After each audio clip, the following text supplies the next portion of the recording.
Never let it be said that I am not a man of my word. Gather round by the fire, everyone. It's story time. No, not that close. Don't touch me! Fan fictions. Most people know them.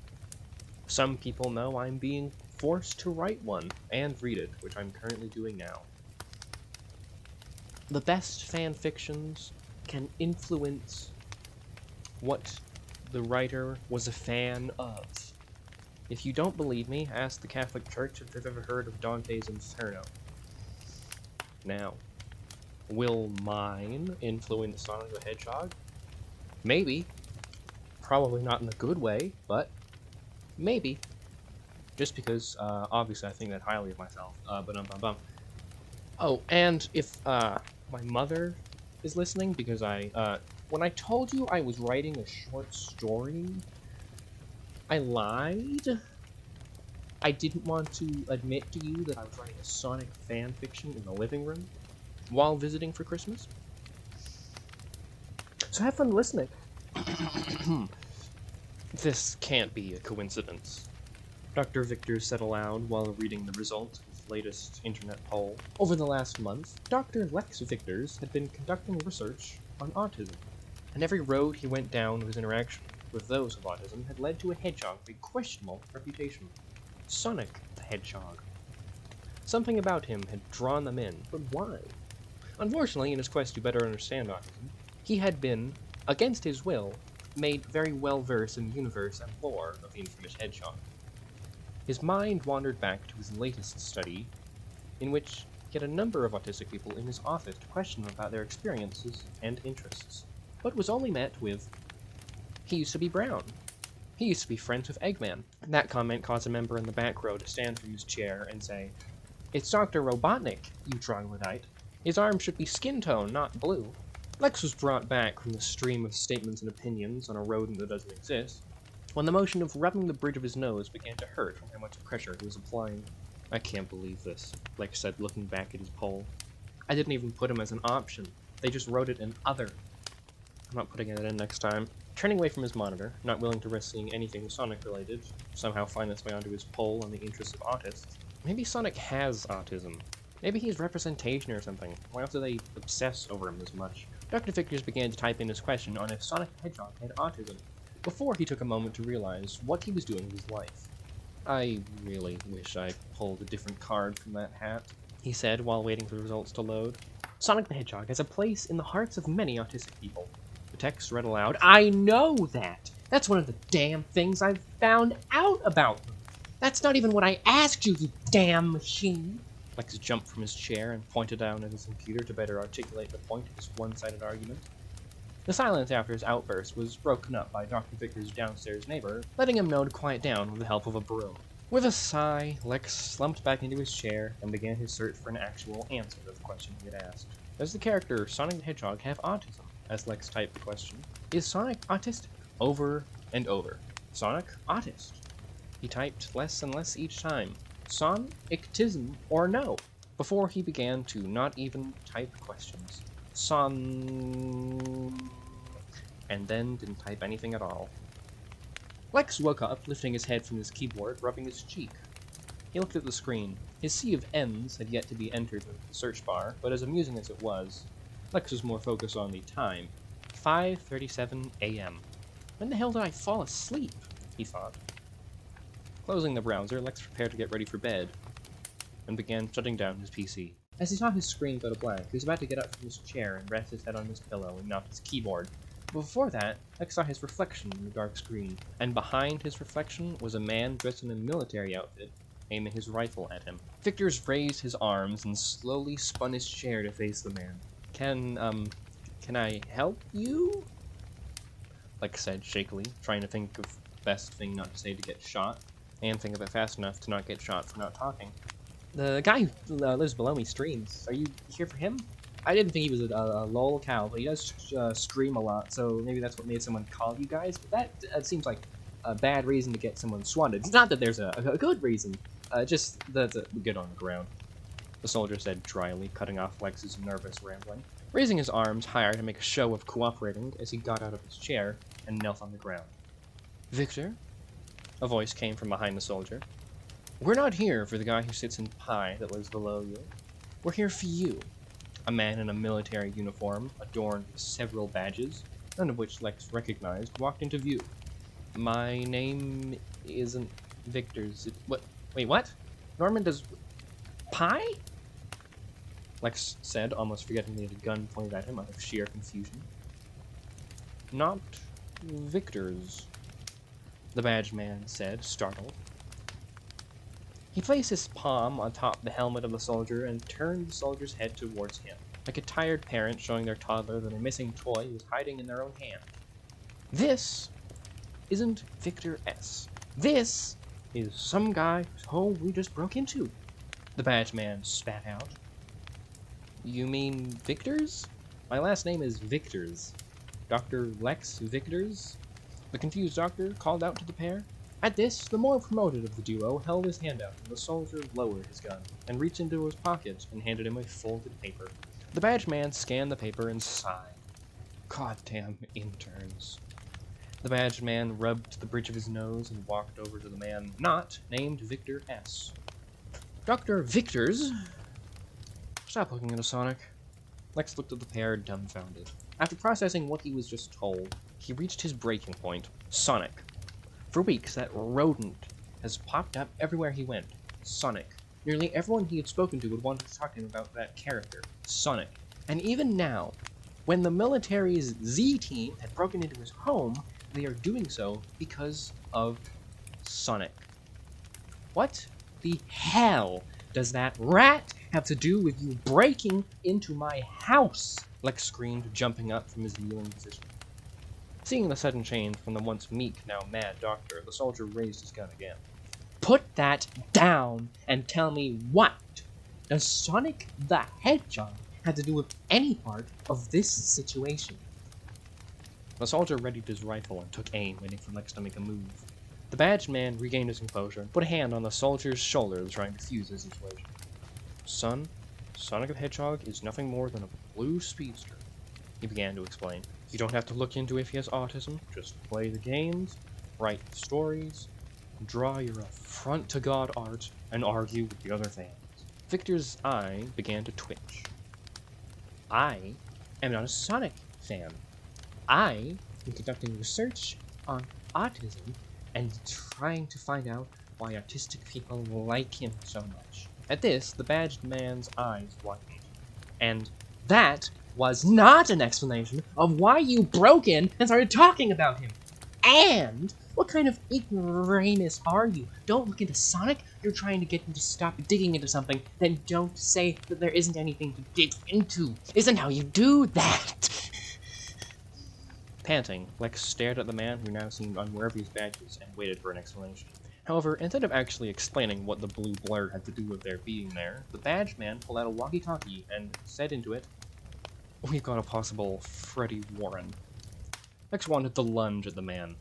What the actual fuck? Before Lex could swear, 3 more armed men broke through his window. "Freddy, what, my Victor's sudden confusion turned to rage, and it changed back now to fear, as even more guns were aimed at him. "Do we have the budget for another Freddy?" one of the newly appearing armed men had asked their badged leader. "We will, damn it! Now just grab him!" Before Lex could ask what Sonic had to do with the situation a final time, the butt of a rifle was rammed into his nose, and everything went black. As Lex went limp, a soldier picked him up and positioned him to carry the doctor on his shoulders before his knees buckled, and another soldier rushed to grab Victor's leg to help carry him. "So what now, boss?" The soldier who had come in with him first asked the badge man. "Now, Charlie?" the exasperated leader said to the armed man. "We take him back to base, like we do every time we have to deal with Freddy Warren." Charlie, seeing his boss was starting to get mad, was very hesitant to expand upon his question to make himself seem less foolish, wait for another member of the team to ask the rest of his questions so he wouldn't be the one getting yelled at. "How do we get him down from here? I'm not going to be able to hold him and the rope while climbing down," the soldier holding Lex's arms asked, sparing Charlie from bringing the reality of the situation to their leader. The badge man opened his mouth quickly, causing a loud squeaking sound, but nothing followed it. His mouth silently hung agape as he realized his lackey was right. With them having to haul the doctor, the window was made a one-way entry point.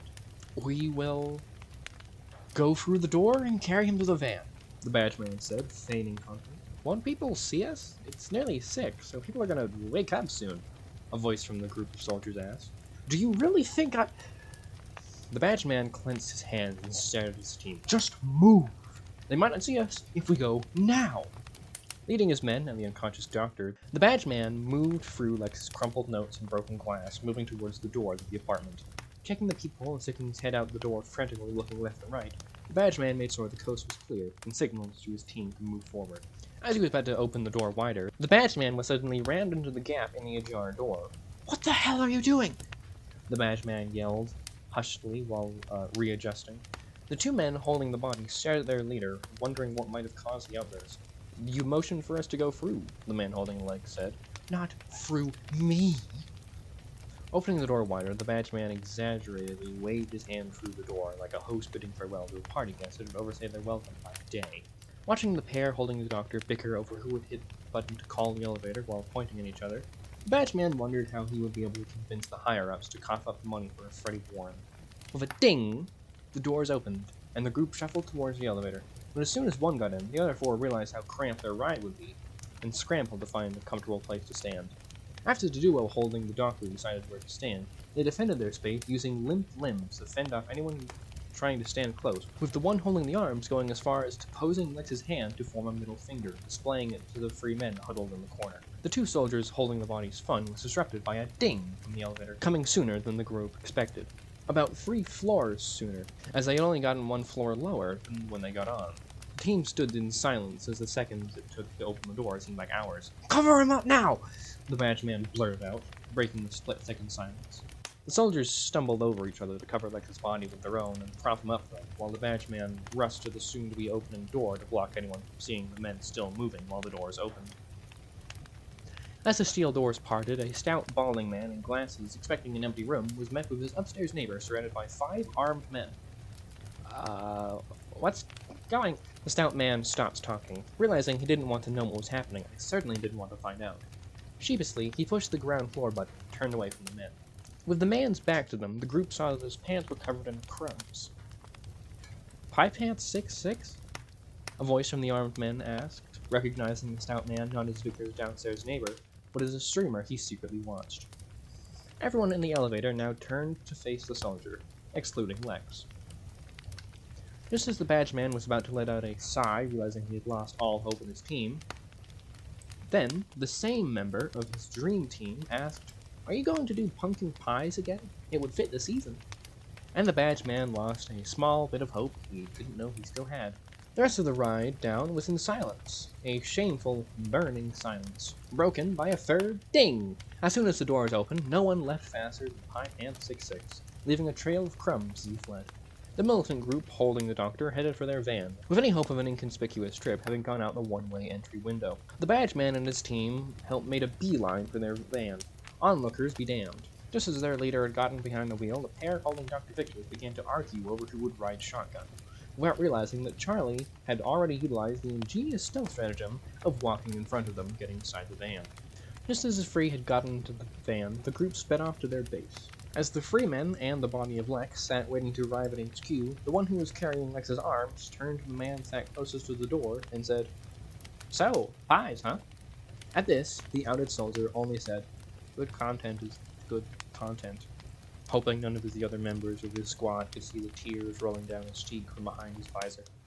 Having arrived at the J. Edgar Hoover building, the badge man drove towards their parking space. "What?" the leader of the group yelled upon seeing his assigned space was taken yet again. "That damn janitor keeps parking in my space. Is it that much to ask for one thing to go my way? Is it?" the badge man said, furiously gripping the steering wheel. "I shouldn't think so, sir," Charlie responded. "Fine," the badge man snapped. "If my space gets taken, I'll take someone else's." He continued driving towards the handicapped parking space located on the other side of the parking lot, right by the entrance. Stepping out of the van in a huff, the badge man turned to Charlie. "Go key Michael's car," he said, tossing him the keys. As the second in command ran over to the janitor's car, the rest of the group followed the first in command to the HQ while carrying Dr. Victor's. Margaret, tell Rick we've got another Freddy Warren. We need the money to cover it. The badge man said to the woman behind the reception desk, loudly typing on a keyboard whose response to this request was an unenthusiastic, while not looking up from her monitor to see the unconscious body being carried by a team of armed men. Speed walking, the group made their way through the wide, white-tiled hallway, not glancing at the stock photos of plaques adorning the walls. Arriving at the elevator, the badge man called the lift and began tapping his foot, staring at the monitor, telling him the lift was coming down from the top floor. As the elevator descended to meet him, the rest of his team had reached him, having decided not to walk with the urgency of their leader. When the doors opened, there was no fight to get inside, as no member of the group wanted to arouse the badge man's ire, given how poorly the mission task and parking had gone. With everyone bar Charlie inside the elevator, the badge man selected the butt for the sub-basement and began their descent.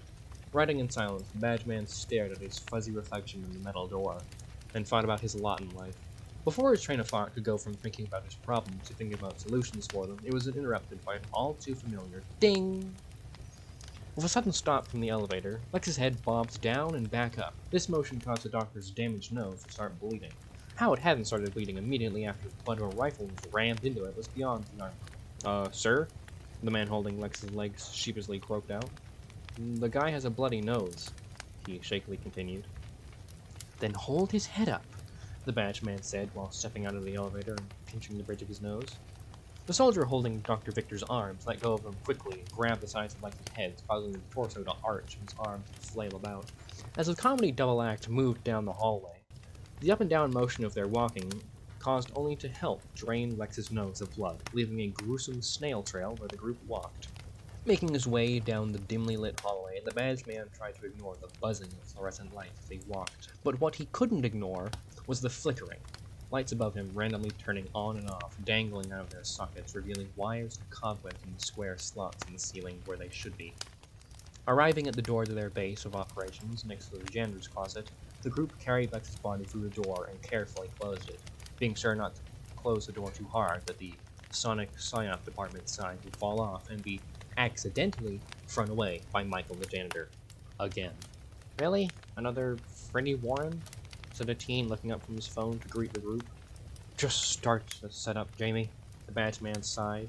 And do you know who this is? He continued, pointing to the body dripping blood on the floor. That Lex guy that kept Googling if Sonic had Asperger's or whatever? Jamie said, getting his feet off his fold-out table desk and getting up from his chair. Autism! If Sonic had autism, and his name is Dr. Lex Victor's, not Victor S. The teen's boss called out to him as he walked to a desktop in the corner of the room, next to a metallic platform with wires jutting out from it. Who's Victor S? He also looking to see if Sonic's on the spectrum? Jamie asked, stepping over wires covering the floor. No, he isn't anyone. You made a typo when writing Dr. Victor's name, the badge man said, clenching his teeth. Okay, the teen flatly responded. What if you made a typo when writing his address? We could have gone to the wrong house, his boss explained. Okay, James repeated. And then we'd be carrying their body down instead, the badge man continued, hands shaking. For variety, James responded to this with, okay. Ignoring the clash of words and ideas that would put Shakespeare's most thought-provoking work to shame, the duo holding the blood fountain that was Lex carried him to the platform, making sure not to trip on any wires or slip on any blood, and simply dropped him on the top of it with a clank. Figuring if Dr. Victor's didn't notice his nose bleeding profusely, he wouldn't notice a lump on the back of his head. As soon as the doctor was on the platform, Charlie walked into the room. How did it go? The badge man asked. I carved "Get Your Own Space" on the driver's side door, Charlie answered, closing the door to their base. The badge man, pleased with the knowledge that one of many people who never showed him any respect had now paid for it, calmed down from the brink of an outburst to now just quietly seething the incompetence of his team. Did we get the okay for Freddy Warren? The second-in-command asked, seeing Jamie typing into a panel connected to the platform that Lex was resting on. I let Margaret know to tell Rick about it. I'm sure he'll understand the importance of not letting this get out. Everyone in the room avoided eye contact with the badge man after that comment. Breaking the silence was Jamie. Almost done, boss, he said, not looking up from the panel he was typing on. Hang on, Charlie said, walking over to Lex, taking care not to trip over any wires. Okay, Jamie said, continuing to type. What are you doing? A soldier asked Charlie as he made his way across the room. I'm giving him smelling salts. Who knows when he's going to wake up? He answered. They don't need to be awake for this, Charlie, the badge man said, now looking up from watching Jamie type to make sure the intern didn't make a typo during the setup. Well, he should be, especially if it gets dumped over a lake or something. Wait, is he bleeding? Charlie asked, just a step away from Lex and the platform. Just as Charlie took that step, and before anyone could answer, Charlie slipped on a puddle of blood that had fallen between a collection of wires and had fallen on top of Lex. Before Charlie had a chance to pick himself up, Jamie had finished typing on the panel, completing the setup. Lights on the platform lit up, humming radiated off of it. Oh no, Charlie said, realizing what was about to happen. Just as the phrase left his mouth, a portal opened on the middle platform, lighting up the room so that all could see Lex and Charlie fall through the opening. The screams of the second-in-command were not heard, however, as the portal closed the instant the pair had fallen through, leaving the room dead quiet.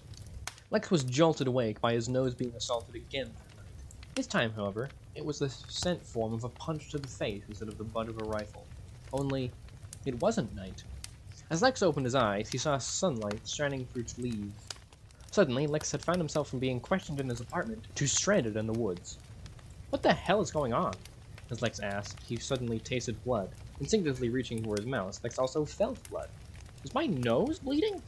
Why the hell is my nose bleeding? Lex demanded to no one. Looking around, he saw the reason. Charlie, dressed in Lex's clothes and sprinting through the bushes, tossing aside smelling salts. Hey! Dr. Victors yelled, jumping to his feet. Unfortunately, as soon as he was up, he began stumbling and doing everything he could not to be back down. Not due to having stood up too fast, but due to the added weight of the combat gear he was in, and the rifle strapped to him added to his used to. What the... Why? He stole my clothes? Lex asked aloud, trying to process what was happening. Before he could even pick up the shovel to coal his train of thought, a faint voice grew louder from behind him. I'm telling you it came from over here, someone said, annoyed within the bushes. You say that every time. A second voice said, somehow even more annoyed than the first. Because every time I'm right, the first voice rebutted while pushing through the bushes. Lex turned to face the duo as they came out from the bush, but saw it was more than two hiding in the leaves, but a whole group with two chatty members. Out from behind the bush, 4 men covered in dirt, leaves, and makeshift armor made of animal skulls clutched sharpened sticks and bones. But what stood out to Lex most was the seemingly savage group were all wearing their armor over worn t-shirts and jeans. You! One yelled, pointing his bone spear at Lex. You put us here! Another called out. Before Lex could react, they all charged at him. Lex, with seconds to think, tried to rationalize what was going on, and if running would even work, given how he nearly fell over trying to stand up in his newly found gear. Then Lex remembered the rifle hanging from his back. Fueled by adrenaline, he swung it around and aimed it at the member of the group running in front of the others. Everyone froze. Despite the adrenaline pushing through all of them, the members of the group stopped instantly mid-charge. The one Lex was aiming at had the hardest time stopping due to how fast he was running, and instead of stopping in place, he slid forward, stopping close enough for the muzzle of Lex's rifle to pick his nose. The pressure wasn't exclusive to him, however, as his sharpened bone was lightly pushing into Lex's throat. Not hard enough to break skin, but certainly enough that Lex was very aware of the makeshift weapon. Locking eyes, both of them slowly stepped back so that neither man's weapon was touching the other. Hand shaking and breathing deeply, Lex had more adrenaline than oxygen pumping through his veins and was desperately trying to formulate any kind of plan. Suddenly, he raised the rifle in the air to fire a warning shot, but as soon as he did that, he was met with the last noise he wanted to hear in that situation. Click. Lex turned and ran for his life. The weight of the gear didn't matter. The gun dangling from his back, swinging back and forth, hitting him with each step didn't matter. The blood leaking from his nose, the branches hitting him in the face, the pain of the back of his head, none of it mattered. The only thing that mattered was getting away from the men trying to kill him. Twigs snapped, bushes were trampled. Lex ran through anything in his path. Unloaded! They were unloaded the whole damn time. Those morons were practically threatening me with clubs, and I fell for it. I swear to God. Lex fought as he ran. What backwards, flunky Bureau of Investigation broke into my house? And over Sonic? Why did that guy steal my clothes? Questions ran through Victor's head faster than he ran through the forest. Wait, these guys think I'm him, that I put them here. Where's here, though? We're in the woods. Can't be that hard to find your way out, right? I'm not even here for years. Lex's train of thought was interrupted by a toing to his left. Looking over his shoulder, he saw where it came from. A sharpened bone sticking out of a tree that he was briefly in front of. A knife! A handgun that's actually loaded! Anything! These idiots have to have one actual weapon on them, right?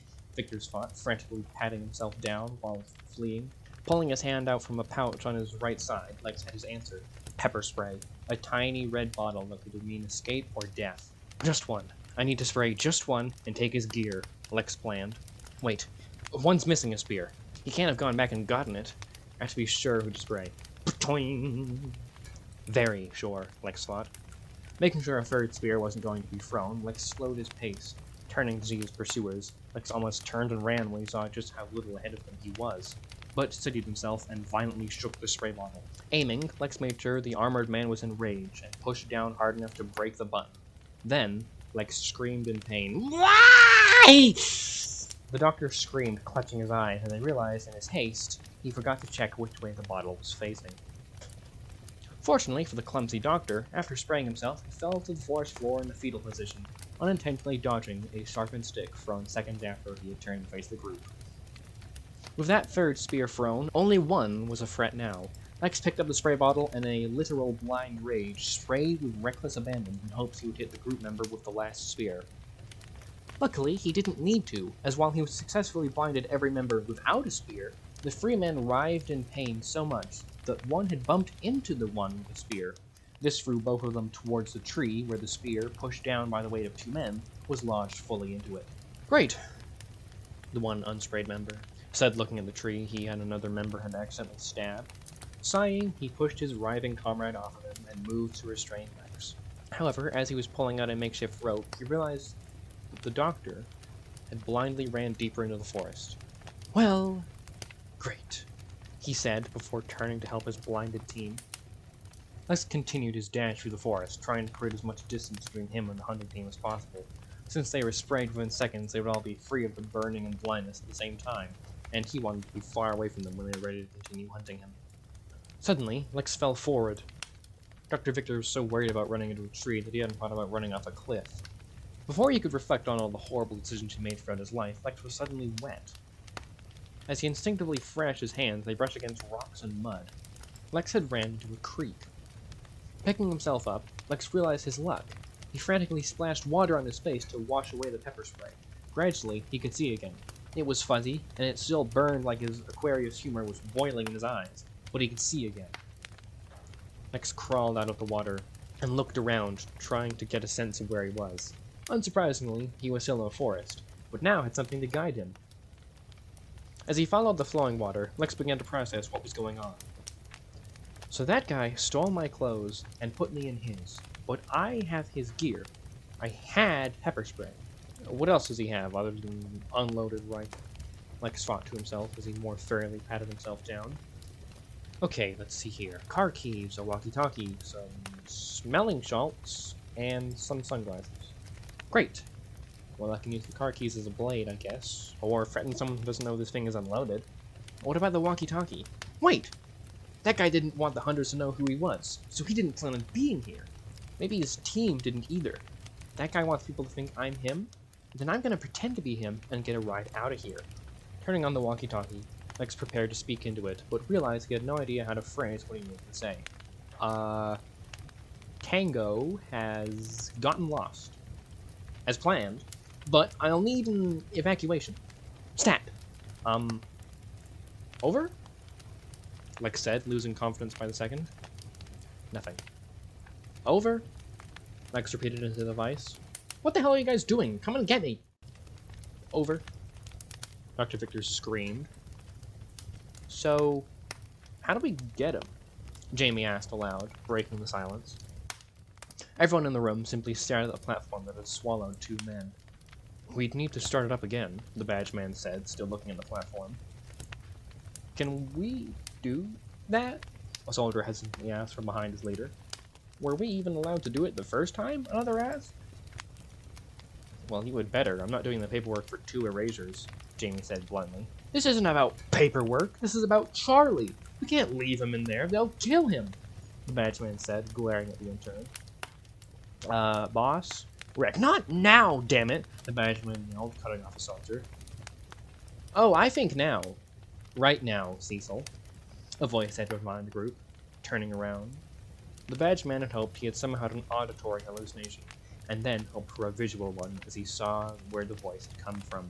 Standing before Cecil was a tall man in a gray slim suit with no tie and unbuttoned collar, with thinning red hair and heavy bags under his eyes. The man's skin was almost as pale as his gray suit. It clung to his bones like saran wrap. What have I told you and your little boys brigade over and over? Rick asked coldly, not moving at all, as if his voice came from a speaker and not his mouth. As long as we're within budget, we can operate, Cecil said, tracing the wires on the floor with his eyes. Do you know how much it costs to operate that little doodad over there? Rick asked, lazily raising a finger to the metallic platform behind the group, while taking a step closer. $14,000, Rick said, cutting off the badged man. And do you know how many times a year your budget lets you use it? Rick continued. Cecil looked at the gray-suited man, unsure if he should answer. Once you get one a year. No, it's two, as you seem to think. So, where's the money for whatever crossing guard or video essayist you erased coming from? Rick asked. I know where it's coming from. He continued. Do you know where, Cecil? Rick asked, more condescending than the other questions. The taxpayers? Cecil answered, uncertainly. Rick started laughing, and placed his hand on Cecil's shoulder and laughed even harder. Then he stopped laughing. In an instant, the room was full of noise and then dead quiet. No, Cecil. It's coming from you and your excuse for a team, Rick said, looking around the room. If you mean our paychecks, I'm here for college credit, Jamie said, outright refusing to read the room. Rick looked over at the teen with a blank expression. I know that, Jamie. I meant to the paid employees, Rick said while looking at Cecil. Rick turned to head for the door, but halfway there, he stopped and turned to face the group again, and asked, Where's Tweedledee? No one answered. One soldier looked at Cecil to try and read what to do off his face. Well, Charlie's in the parking lot, Cecil yelled, stopping the soldier. Rick raised an eyebrow. Keying Michael's car. He took my space again. Cecil continued. Rick looked at him like a parent seeing their child drawing on the walls with pens after being told not to do so with crayons. Without saying anything, the gray-suited man walked out of the room and promised himself that the next time something happened in the sub-basement, he would send his assistant to deal with it. You guys going to get Charlie now? Jamie asked. Not if it cost me $14,000, Soldier Whaled Legs said. Without wanting to say it, the other soldiers agreed. One was even bold enough to ask, Can I be second in command now? No! Cecil yelled. We have a second in command. We just have to find him, he continued. I'm not paying $4,000 to find him. He smelled weird, a soldier said. Actually, since I have to open the portal back up when you do find him, it'll be $28,000, the ever-helpful intern interjected. Rubbing the bridge of his nose, Cecil saw his faint hold on his team was slipping. Listen to me, you idiots. You aren't paying $28,000 to find Charlie. You are paying a part of $28,000. So that's $7,000 to find someone. They've spent more to find a kid lost in the woods, the badged man explained. Yeah, but it's not like the Rangers or whatever had to pay to find the kid themselves, a soldier who held Lex's head commented. This division is cool, but, I mean, I don't really want to pay to work for the Sonic team or whatever, another soldier said. Cecil's hands were shaking. How am I the only one who sees this as important? How am I the only one who sees what could happen if we weren't here? Cecil thought. Cecil stormed over to Jamie. Start it. Rage dripped from his words. Jamie, eager not to deal with more paperwork, began typing on the panel. The platform began to hum. Soldiers began to object. Boss, I'm not paying for that. You're covering this, not me. I'm saving up for an Xbox, the armed men called out. Type faster, Cecil ordered Jamie. The lights on the platform lit up. One of the soldiers made their way to the panel.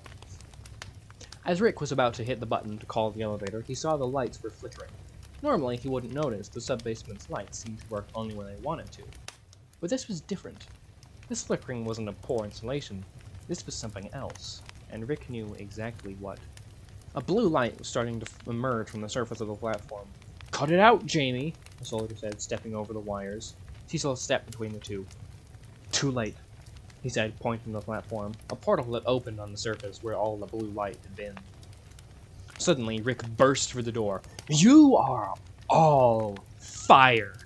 Shut that off now and get the hell out!" he yelled, making his way towards Cecil. But as soon as he was near the badged man to continue dressing him down, Cecil grabs him and pushed him through the portal in the platform. Everyone in the room stared at either Cecil or the portal. Seizing this opportunity while the team was still processing what had happened, Cecil grabbed the soldier nearest to him and threw him into the vortex after Rick. "If we don't get Rick out, we'll be killed.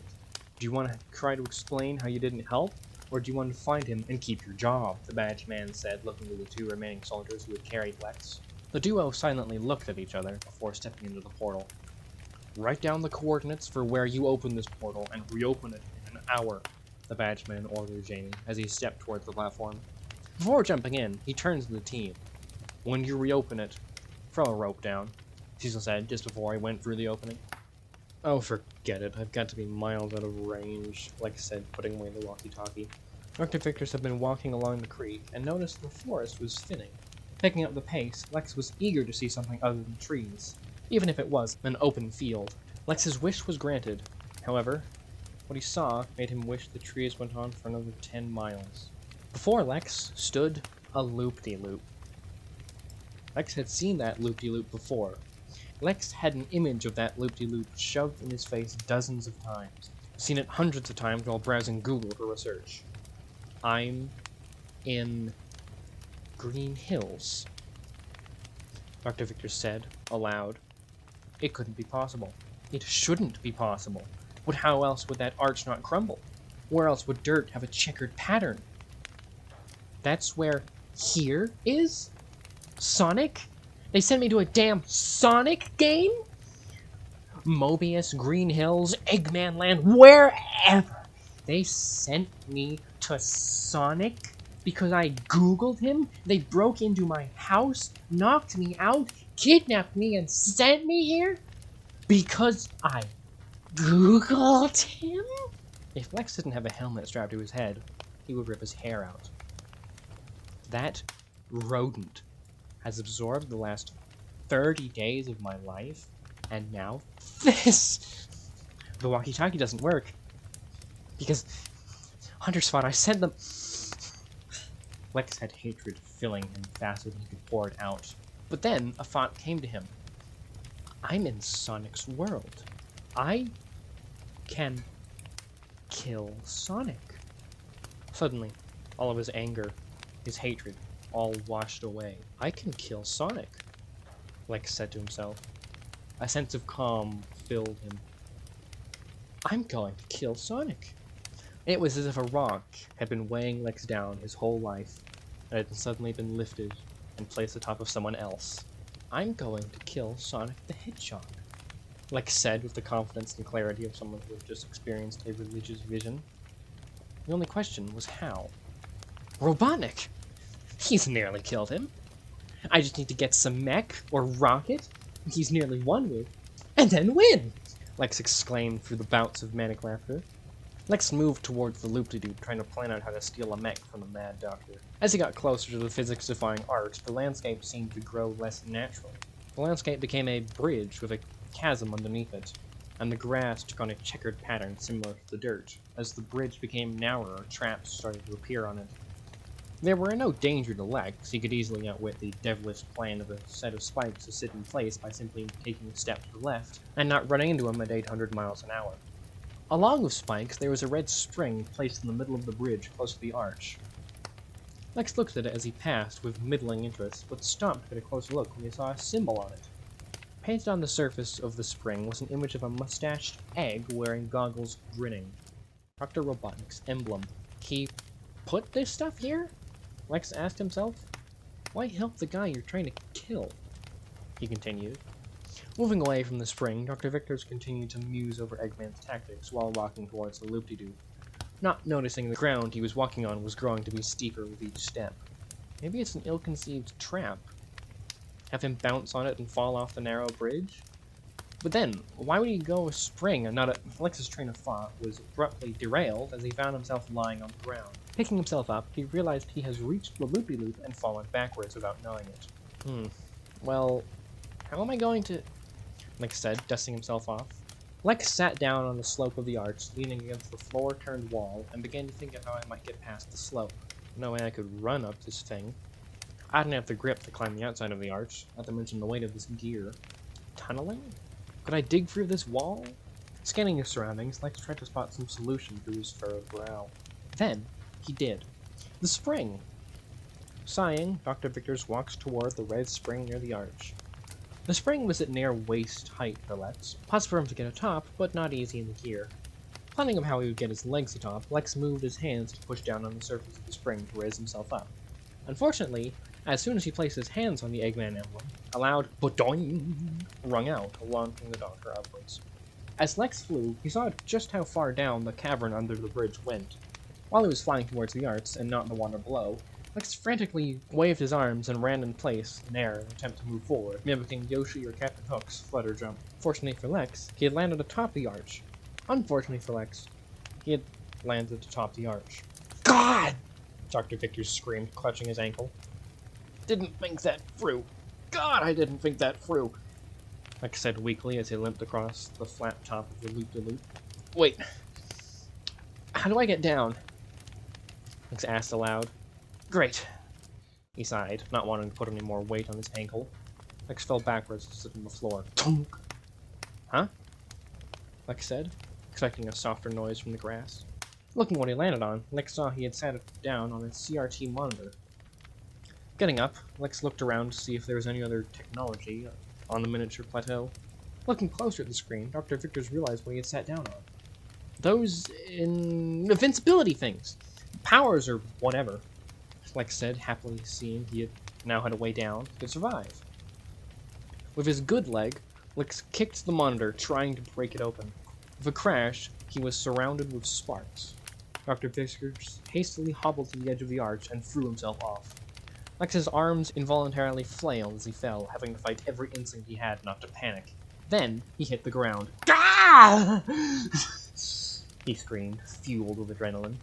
Lex got up and dashed forward. While the power-up had granted him temporarily invincibility to survive the fall, that didn't mean Lex didn't feel the impact. Dashing forward, vision blurry, Lex began to feel like the rodent that got him in his current situation. Then he was knocked backwards. Looking up, Lex saw why. He had ran into a mechanized ladybug. The machine stood stationary, unfazed by the doctor's unintentional assault, and simply staring at Lex with headlight-like eyes. Getting up, Lex thought about what stood before him. He knew what this was. A motobug. One of his many subjects had said it was a famous kind of badnik. Lex wondered how so many of those names got past the rough draft as he walked past the mechanized minion. Suddenly, a came from behind him. Looking for the source of the powering noise, Lex looked at the motobug to see if it was starting to retaliate for the headbutting, and saw that its eyes had now turned red. Having seen a sci-fi movie before, Lex prepared to run. Before he could turn around, it spoke. A new one, eh? The ladybug said in a shockingly deep voice. Getting closer, Dr. Victors tried to see how it was communicating to him. He was smart enough to know it couldn't talk, so the voice must be from a radio on the machine. Robotnik? Lex asked. The same. Now I thought you government drones agreed to keep out of my empire. The ladybug's radio buzzed while slowly driving towards. I'm not from the government. They put me here. I was looking into autism, and now I'm stuck here. Lex yelled at the badnik, desperate to have someone else hear his complaining. The motobug stopped in place. I see, the mad doctor said simply. So, something went wrong and they tried to FW you, and one of them came with you. Clever. I didn't expect them to think ahead to swap clothes. Gear, too, he continued. Has this happened before? One of them getting sent here too? Lex asked. Yes, the first time one of you was sent here. An hour later, another team was sent to get the first one they had sent back. So if you want to get back, you better find whatever team they send in. How long have you been here? Robotnik asked. Before Dr. Victors could even respond, a wave of wind blew past them both. Not one of you again. What, did you slip on a puddle of your own drool?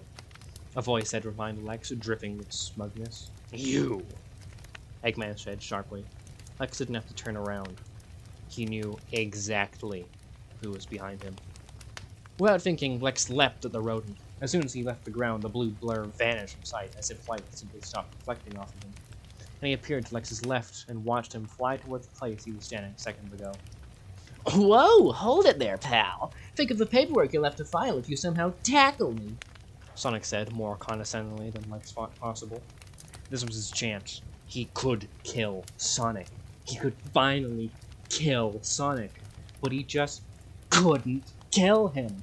As soon as he recovered from his last tackle, the rat practically teleported to where he had jumped from, and watched him fly away from him. Lex grew enraged. Losing any tactic, he swung his arms frantically, trying to at least touch one quill. Sensing this, Sonic stood in place longer, and sped away as soon as Lex was within reach. Lex fell to the ground, panting. When he picked himself up, he saw Sonic standing in front of him. He had fallen backwards as Sonic dashed away. Now, Sonic was in front of him. The rodent had deliberately moved into his view, and was yawning. He had made sure Lex saw him yawn. If he could move, Lex would rush up and claw Sonic's eyes out. Instead, he lay there filled with impotent rage. Well, at least you can catch your breath, Sonic said, looking down at Dr. Victors. Then he turned to the ladybug. Got a good look, egghead? How'd you get one of your drones to be your drone? Eggman said. But before he could finish, the badnik exploded. Never mind, Sonic said, reappearing. I think I'll ask in person. As soon as he said that, he vanished, and only a storm of dust was visible 50 feet in the direction he ran. Dr. Victors picked himself up, panting, and looked over at the fading dust further down the path. Standing up, Lex brushed himself off, cursing the hedgehog under his breath. His hushed insults were cut off by a distant explosion. Lex hesitated to look up, in hopes that somehow, if he didn't see the blast, it didn't actually happen. After 5 seconds of staring at the grass he had briefly dove onto, Lex sighed and raised his head to see smoke rising in the direction Sonic had ran, and an orb flying away. Okay, Lex said flatly. The doctor began to walk down the path towards whatever vehicle Eggman had jettisoned to see if anything he could use was salvageable.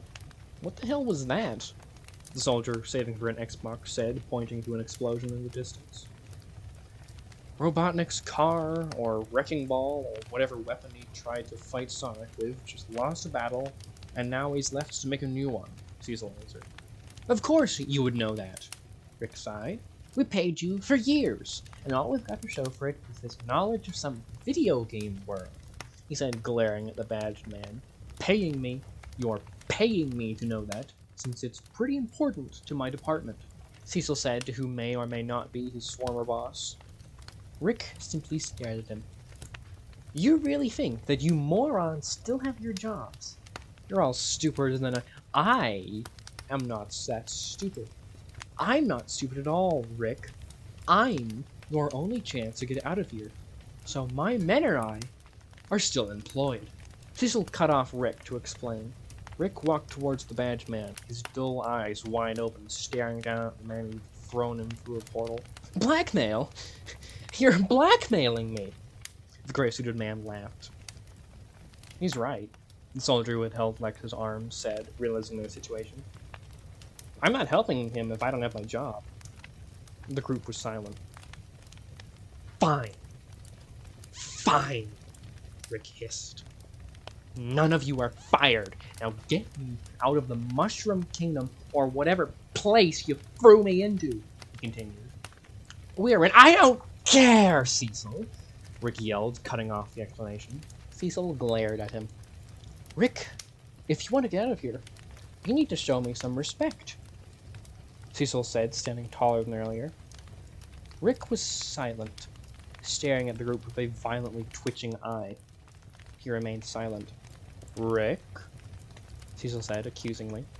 I'll show you the respect you deserve after years of browsing Reddit and raiding lazy doctors and asking for a medal every damn time you send someone here," Rick said, dripping with venom. "I deserve a medal for that. I've prevented militias from storming our office," Cecil shot back. "Militias? Armed with Nerf guns and cardboard? All you've ever presented was a BuzzFeed article or a top 10 video, you useless, money-hemorrhaging boo!" the gray-suited man snapped. Cecil looked to his men. Understanding the signal, they raised their rifles to Rick. "How stupid do you think I am? You morons don't have the budget for ammo. You morons don't even have the budget for that portal," he said. The soldier saving for an Xbox looked to his leader. "Do I hit him with the rifle?" he asked. At this, Rick took a step back from the group. "No. I want him to understand what we do," Cecil said, looking at Rick. We make sure people don't look into Sonic too much, and if you do, we put him here," the soldier who had Lex's legs said. Cecil pinched the bridge of his nose and sighed. "I want him to understand why what we do is important," he reiterated. "I want him to see the Nerf gun and cardboard militia," Cecil said, looking at Rick. "Maybe Charlie's being held captive by them," the soldier who held Lex's arm said. "Oh, yes, Charlie, of course. We have to find him, too," Cecil said, while walking towards the forest and away from the pillar of smoke in the distance. A soldier motioned with his empty rifle for Rick to follow Cecil. Rick begrudgingly followed his subordinate and looked to the surroundings, hoping to see some kind of escape route. They had fallen in some kind of scrapyard, but there weren't any cars there. There were tires, but they were massive. He couldn't think of what vehicle would need something that size. Looking for some kind of familiar contraption to get a grasp on what this place might have been filled with, he spotted a massive drill. But there weren't any treads on it, or even a place for a driver. The drill was attached to a massive cylinder, like a hand was attached to an arm. "A mech? That Mr. Robot guy makes those, right?" Rick thought to himself. He found his answer when he walked by a massive mechanized wasp. Half its torso was missing as it was bitten off, but what was left was its stinger. The soldier didn't have any ammo, but they could still hit him with the butt of the rifle. He had to be fast. He had no training, barely any exercise, and was outnumbered, but these soldiers were from a department that only existed on the payroll so money could be laundered without raising too many eyebrows. He had a chance.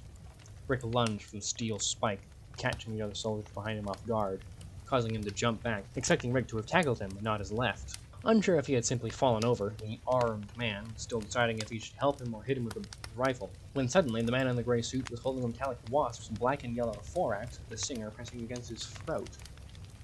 Rick needed both hands to hold the scrap, so he maneuvered himself behind the soldier with his arms around the hostages to stop him from getting the scrap away from his neck. The rest of the group, now realizing what had happened, stood baffled. "Take me back, now!"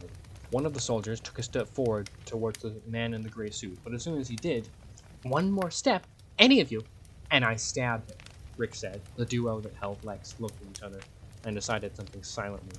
Then, a rifle flew past Rick. A distant thunk was heard. "Damn!" The soldier who held Lex's leg said, clenching his fists. "Do that again, and he also dies," Rick said, disappointed in the men on his payroll. The man who held Lex's arms fidgeted with his rifle, looking at his comrade at stinger point. "I mean it," Rick said, looking at him. "We can't open the portal from here, Rick," Cecil said, walking towards his boss, but taking care not to move past the duo that held Lex. "You're not that dumb, Cecil. I know you do a lot to get what you think you deserve, but you're not dumb enough to do something you can't get away with." "Jamie's still there. He's waiting to open it. When did you order him to? An hour? 2? Rick said, pushing the steel stinger into the soldier's throat. Not enough to break the skin, but just enough that the group saw the movement. "Put it down, Rick," Cecil said. "I'm not bringing you back if you kill any of my men," he continued. "What do you think will happen if I disappear? You think no one's going to look for the head of finance?" Rick yelled. They're going to look for the head of finance, but for a new one. No one cares about who does the job, just that it gets done," Cecil said. However, as he said that, he began to pat his thigh, looking at the soldier Rick was holding hostage. "What are you talking about? I've worked there for 15 years. Everyone knows me there. No one will look for you. You aren't important," Rick screamed. "Now tell me when it opens," he continued. Cecil increased the rate at which he patted his thigh, making a show of it, staring at the hostage. What the hell are you doing, you moron? Rick asked. Wow, Rick. Say it, don't spray it. So much spit peppering the ground. Cecil said, loudly saying certain words of the sentence while staring at his soldier, exasperated. Oh, the badge man said, giving up on his hint. Pepper spray him, he yelled to the hostage. Huh? Both Rick and the soldier said. Then the soldier's head shot up, remembering he had gear strapped to him. Quickly, he grabbed the spray bottle from a pocket on his belt and aimed it. Since he couldn't move his arm, his aim was limited to awkward wrist movements, but enough sprayed upwards that it got into Rick's eyes and the soldier's visor. Yeah! Rick yelled, dropping the wasp stinger to clutch his burning eyes. But as soon as he let go of it to rub the spray out, the metallic stinger landed on the hostage's foot with a loud pang! Ow! The soldier yelled while clutching his foot, hopping on the other. Seizing the opportunity, Cecil moved towards Rick. The badge man quickly picked up the scrap metal, held it from the stinger like he would a baseball bat, and looked at his superior, trying to rub pepper spray out of his eyes. Am I important now, dumbass? Cecil screamed as he swung what left the metallic wasp at Rick with a loud pong as it impacted his face. No, Lex said, throwing a jagged chunk of metal aside. Nope, he said, tossing a wheel from behind him. Nothing, he said, kicking a shattered porthole. Nothing from whatever wheeled submarine or drill car or rocket Eggman had ejected from was usable. Doing some reconnaissance, a familiar voice said from behind Lex. Is you being unable to run more than a mile going to be part of your report? They continued. Go away, Lex said, digging through the scrap, but not actually looking for anything, just in hopes the sound of metal would drown out anything Sonic said. Okay, I see you're busy, the rodent said. Immediately after this, a gust of wind blew from behind Lex. 5 seconds later, another gust of wind blew towards Lex. Back now, Sonic said smugly. I know, Lex said, tossing a spring behind him in Sonic's direction, not putting in the effort to actually aim, but still hoping it would hit Sonic. Budget cuts that bad that you need to steal Egghead's leftovers? Sonic said, appearing on top of the wheel of the vehicle he had previously destroyed. Or are you looking for something in here that could do more damage than the spring? If you find a missile in there that somehow survived the blast, I'd be happy to stand still long enough for you to figure out how to use it. But not too long. I have an appointment about, 10 years from now, Sonic continued. Shut up, will you? I don't want to kill you anymore. That was a momentary lapse of... I just want to go home. Lex sighed. Sonic stared at Lex, puzzled. What, did you threaten to go to the press or something and your boss tossed you in here? Sonic said, now appearing on the pile of scrap Dr. Victor's was digging through. Lex glared at the blue rodent. I'm not a soldier. One of the soldiers stole my clothes and dressed me up like him. So other guys stuck here would go after me, not him, Lex said, feigning anger, not fully willing to put in the effort into killing. Sonic processed what Lex told him, and suddenly a grin spread across his face. Lex turned and walked away from the wreck, giving up on aimlessly dredging itself to keep himself busy to get away from whatever smug remark the blue blur would make. You got a little too close, huh? Sonic said, speeding up to appear ahead of Lex, and began to walk backwards in front of him so he could face the doctor while they walked and talked. If Googling if you have autism is too close, then yes, Lex said through gritted teeth. You didn't try and shout something like that from rooftops? Sonic said, tilting his head like a confused dog seeing its bowl not full of food. Writing a paper on autism, and you kept popping up during research. Wanted to know why? Then I got raided, Lex said. Sonic paused. What are you not telling me? You go to Sega directly for answers? Writing this in something with a lot of eyes on it? He asked. If by a lot of eyes you mean my mother, who claims to have read every paper I publish, then yes. If literally anyone else, then no, Lex said dryly. You're just some loser writing a paper on autism? Sonic asked, stopping his pace, causing Lex to have to stop too. Loser is a bit much, but yes, I'm just a guy who was looking into a condition I pulled out of a hat because I had to piss and everyone else was getting picked. And all the easier ones were taken. Okay? Dr. Victor said with newfound energy. You've asked me all that crap. Now it's my turn. Eggman said some portal's going to open with a search party. Now, do you know where that is? Lex asked, kneeling to be eye level with Sonic. Search party? Oh, right, the guy you're dressed as, Sonic said. Well, it would probably be at some rendezvous point or the same place it opened. Where was that? Sonic asked. In a forest? Lex answered. Helpful, Sonic said. Any standout trees or rocks from whatever part of this forest? Sonic said. Okay, a creek. And then the forest fins, and then there's a loop-de-loop on a bridge where we met, Victor said. So why do you care? Lex asked. Huh? Sonic said, looking up to him, confused. If I get out. You were so eager to toy with me when you thought I was a soldier, which makes sense, I guess. Lex asked, looking at the hedgehog, trying to see how he reacted. I'm sick of you guys being sent here and trying to kill me, Sonic said, looking over at the forest where they were moving towards. Robotnik comes after me, sure, but if you can't tell a carousel on treads is barreling towards you, you deserve to be run down by it. But the hunting party is stealthy. They lurk around trying to catch me when I'm sleeping. If I could deal with one less of them, it's a better chance I'll sleep more than a few hours, Sonic explained.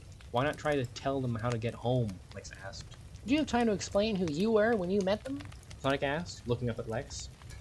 No, I was lucky not to be skewered, Victor said, thinking back to his encounter. Yeah, not a bunch open up back and forth during the chase. And even then, this search party is kind of an outlier. No way out like that since the first guy got here, Sonic said.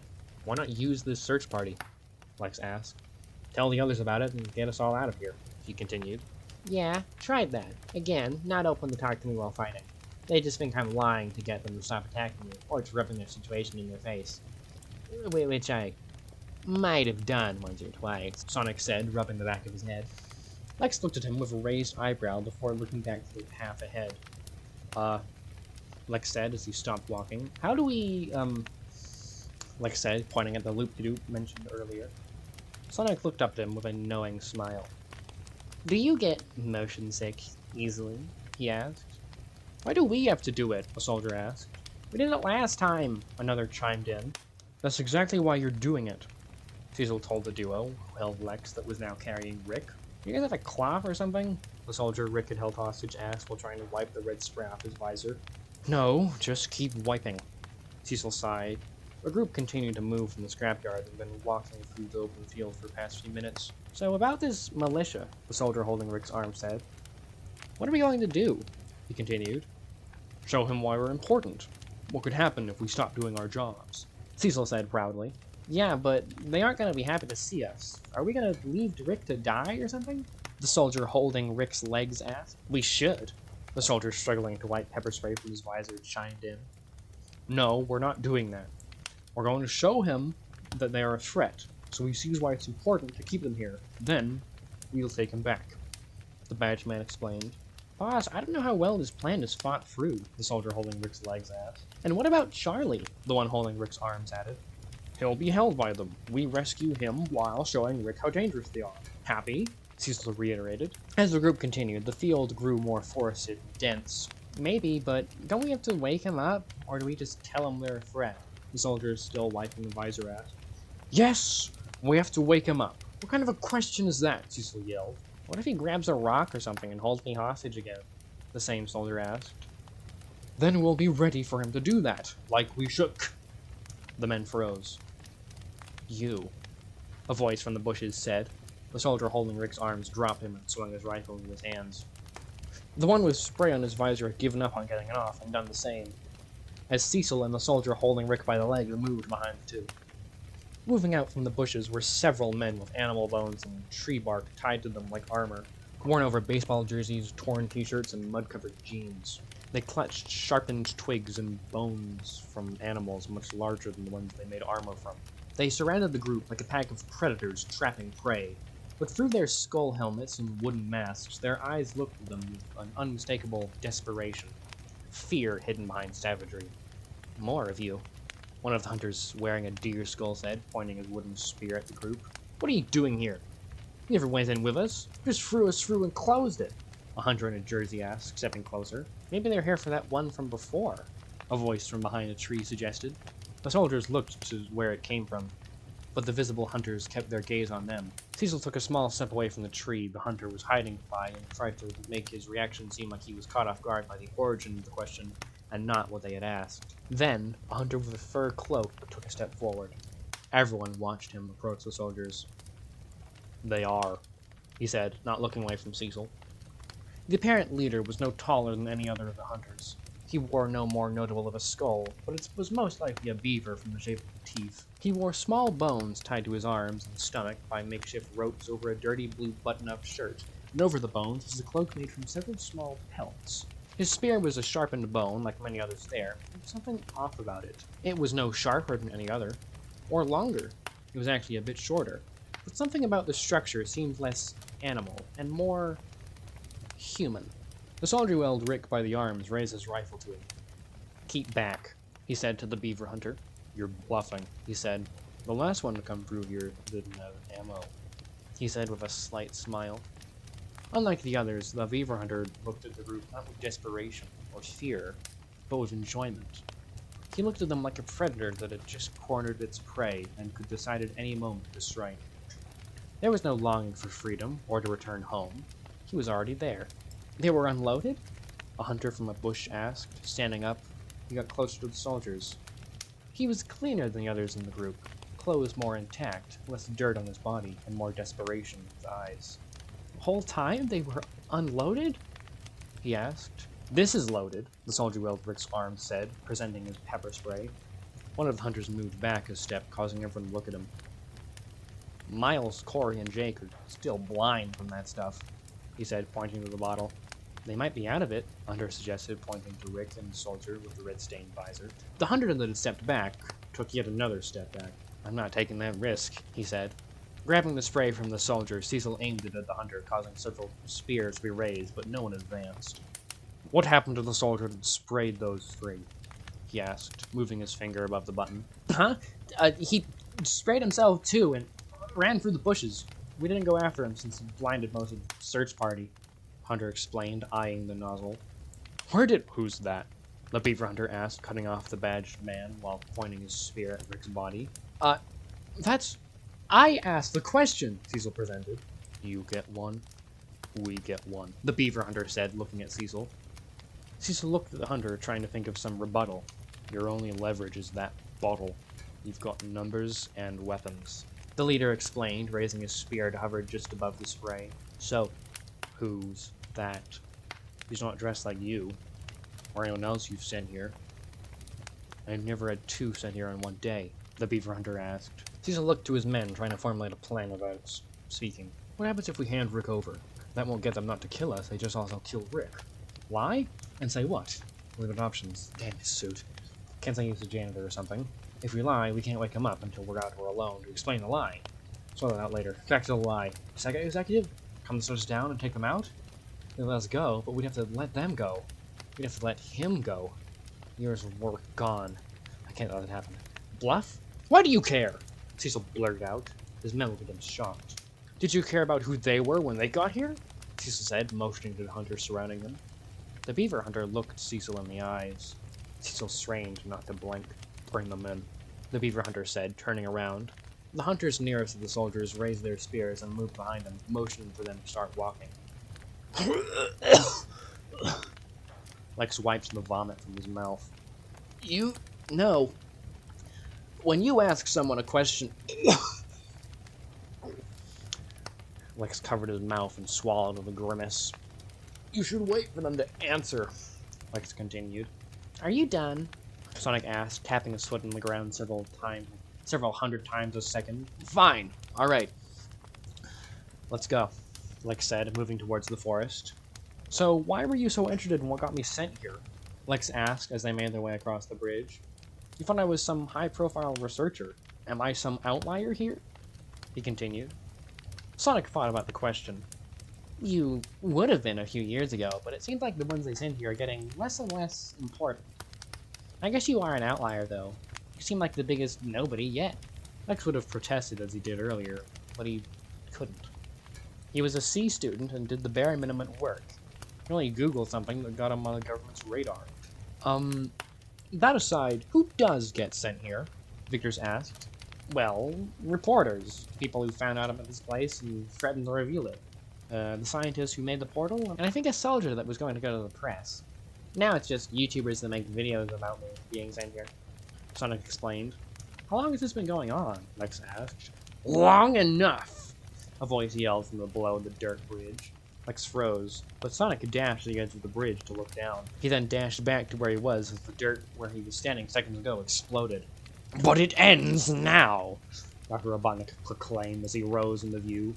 Piloting his Eggmobile, the Mad Doctor hovered above the duo. But it wasn't just the Eggmobile. As usual, it had a larder machine built over it. Huh. Not on treads, but close, Lex said, looking at the contraption. What are you blabbering about? Eggman asked atop his flying carousel. It was built exactly like one you'd see at the fair, bright reds and yellows, shaped like a circus tent, with horses going endlessly in a circle. Except each horse had a thruster on either side. Inside joke, Egghead. If you made something that could talk, maybe you'll be a part of one day, Sonic said, moving to stand just by the smoldering crater. I'll blow you apart, rodent! Robotnik yelled. Then he hit a button and the carousel began to spin faster as one of the horse's thrusters kicked in, propelling it forwards. Suddenly, the bars holding it in place released, sending it zooming towards Sonic, exploding on impact with the bridge. I never got why people ride horses. Of course, I'd never need to ride one, Sonic said, looking at his gloved fingers, checking his nails, mere inches from the newly formed hole in the bridge. Eggman began pressing multiple buttons, causing the carousel to spin faster than before. This time, 2 rocket horses launched towards the blue blur. However, instead of moving just enough to get away, Sonic jumped towards the closer of the 2, using it as a bounce pad, sending it spiraling off course.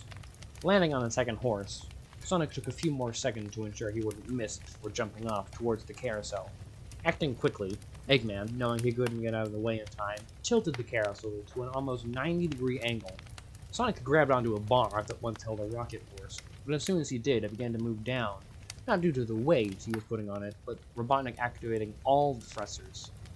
The carousel began to spin faster and faster and slightly shake. What's wrong, Hedgehog? I thought you liked spinning! Eggman laughed. As Sonic and Robotnik fought, Lex frantically ran across what was left of the bridge before a stray horse would destroy what little there was to stand on. Victor stood at the afforestation, debating if waiting for Sonic to finish his fight was worth the risk of being blown up. He knew how to get back to where the portal opened, but what if he ran into more hunters? His pepper spray still lay where he dropped it. His empty rifle or keys weren't going to save him from a spear. All that was left on his person was the walkie-talkie. The walkie-talkie! Those idiots are here looking for the guy who took my clothes. I could meet up with them. As Lex was plotting his next move, the carousel was violently spinning out of control. Robotnik, in an attempt to slow the spin and not crash, began to fire off the remaining rocket horses. Lex pulled out his walkie-talkie and began to think of what to say, unaware of the herd of horses, flying with reckless abandon. With the carousel spinning slowing, Sonic had a chance to counterattack. Waiting for the bar he clung to rotate to the top, using the carousel as more of a Ferris wheel, Sonic prepared his move. As soon as he reached the top, Sonic leapt up and curled into a ball and span-dashed downwards towards the main beam of the carousel, splitting it in half. Performing some quick gymnastics, he grabbed the lower bars as he spun upwards and let go, using the momentum to land on a passing horse. He positioned himself that when he jumped off, he would fly towards the cliff edge, and the horse would fly towards the carousel it was launched from.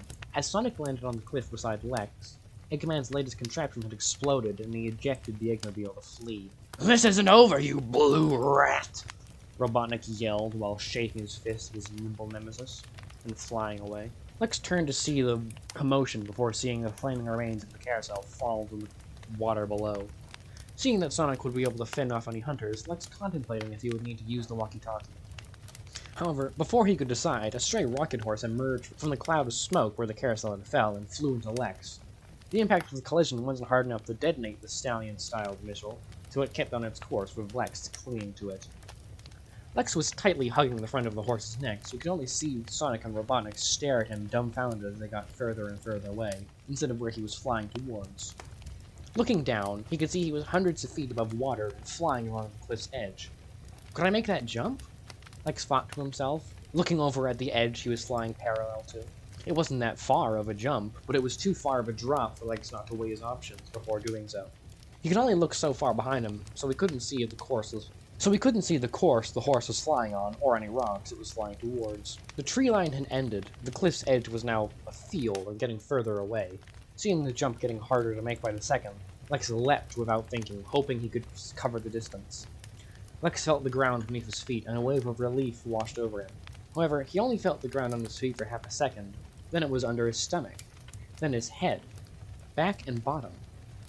Lex was rolling across the field with the same momentum the horse carried him with. Lex thought he would pass out from the pain. Every part of his body was hitting the ground at least once a second, and suddenly his back exploded in pain. Lex had stopped rolling and slammed into something hard. Of course! Lex thought, with the last moments of consciousness before the pain overtook him. A wide open field, and I hit the one rock I could possibly roll into. Lex passed out, hoping that the pain would fade by the time he woke up. What was that? The soldier with the red-stained visor asked. None of the hunters reacted to the explosion or the question. The same thing it was last time. Robotnik lost again. But I didn't think it happened that rarely. It's only been about 45 minutes, Cecil answered before falling silent. They normally aren't this consecutive, but there hasn't been one for a while, so he must have been stockpiling them. A hunter wearing what was left of a blue torn necktie said. Another hunter wearing a wooden mask with 2 circular eye holes looked back. What? The blue-tied hunter asked. It's not exactly classified information. It's pretty hard to miss an explosion. It's like telling them last week's weather, the blue hunter added defensively. Huh? Well, the wooden hunter mask said, looking over at him. No, Kevin! The one with the badges just stopped talking mid-sentence, he explained. All hunters bar the beaver hunter stopped to look at Cecil. What's so special about 45 minutes? The least dirt-covered hunter asked. We're taking them back to question them, the leader said. But the same hunter that asked about the 45 minutes protested. The beaver hunter stopped walking and simply looked back at him. We questioned them back at camp, he said simply while looking directly at the hunter that spoke up. He turned back and continued walking. After a pause, the other hunters continued walking again. The red-lead sound of crackling flames grew louder as the beaver hunter pushed some bushes aside, revealing their camp. The hunter camp was a series of near-cube, small log cabins that seemed to only have been able to house 2 people, with a small animal pelt hanging over top, acting like a door. Some cabins had their pelts held aloft by sticks, revealing their interiors. Inside, 2 spears, 2 sets of armor, and 2 animal pelts stuffed with either leaves or small pelts acting as beds. Far from the smaller cabins was a larger one with small scraps of metal similar to the junkyard. There were various small fires by the cabin, but in the center of the camp was a massive fire with a wooden platform above it holding skinned deer and rabbits, with a hunter in much less armor than the ones in the search party tending to the meat. There were almost no hunters within the camp besides the one cooking. There were only 2 others, one sharpening sticks and bones and setting them into a pile near the main fire, and another returning from the bushes opposite to the search party, holding a makeshift fishing rod and a wicker basket full of fish, walking towards the cook. As the fisherman was walking towards the center of the camp, he stopped to look at the search party. There's like no one here, the soldier carrying Rick said. What was the point in making us walk all the way over, he continued. The other hunters walked to the fire, but the beaver hunter walked to the larger cabin and into it. Standing by the fire, the soldiers looked at the camp as the hunters formed a circle around them. One hunter moved to the front of the circle and looked right at the badged man. This wasn't much different from the others who were looking at him, all wanting to know the significance of 45 minutes. But this was unlike their gaze. The notable hunter was the fisherman that had moved towards them when they arrived at camp. He wore a deer skull as a helmet that hid his face, like many others, but his had wet plant life hanging from the antlers. Like the 2 others already at camp, he wore little armor and was mainly covered in leaves and mud. There was something off about him Cecil couldn't place. The hunter was dripping with water and mud. The leaves that clung to him were slowly falling off on their own. The hunters were dirty, yes, but it had set on them. This was fresh on his body, which drew Cecil's eyes to his clothes. Suddenly, he realized what was off about this fisherman. He was wearing the damp, muddy clothes of the man he had sent here almost an hour ago. Instead of charging at them, he just stared at Cecil. The hushed murmurs of the hunters stopped as the beaver hunter emerged from the cabin. But he wasn't alone. Who the hell is that? A soldier asked. The second hunter was shorter than the leader of the search party. Unlike the others who wore wooden masks and animal bones over t-shirts, this one had metal plates held on by leather straps, and his helmet was in no way organic. It was unpainted and of a notable dent in one side, but unmistakable. He wore the head of Metal Sonic. The lower half was missing, revealing an unkept beard. The metallic mimic's tinted screen eyes acted as a visor to hide his. Under his steel armor, he wore a lab coat and striped red tie. But unlike the others, his was pristine.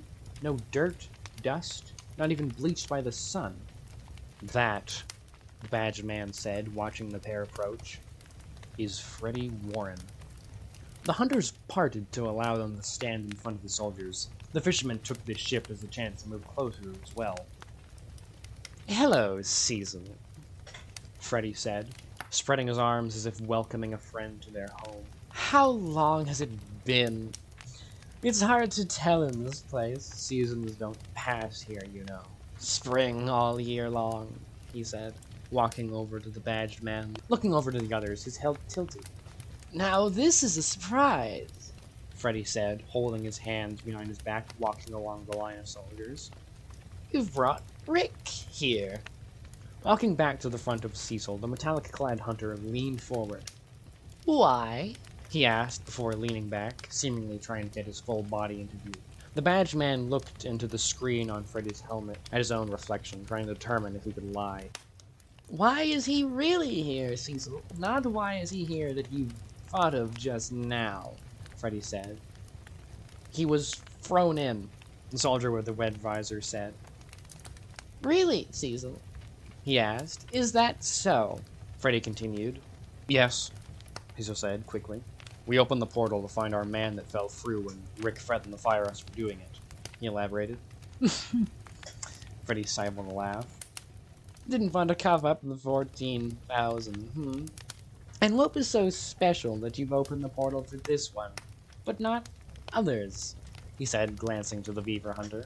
"You know why, Warren," Cecil said, looking at the beaver hunter, trying to piece together his identity from what little his face was visible. Sensing a pause, one of the hunters spoke up. "What is so important about 45 minutes? All heads turned to that hunter, but Freddie's faster and the beaver hunter's slower than all the others. "Oh, I know what's so important." The metallic hunter's composure had changed drastically. Once reserved, he had now hunched over and lunged towards Cecil, grabbing his collar and pulling him lower. "Where?" Freddie screamed. "No," Cecil said, looking through the metallic screen covering Freddie's eyes. "I will throw you into this fire. So tell me where," he screamed. "You were always so smart, Warren, but you never thought ahead. 45 minutes, 5 minutes ago.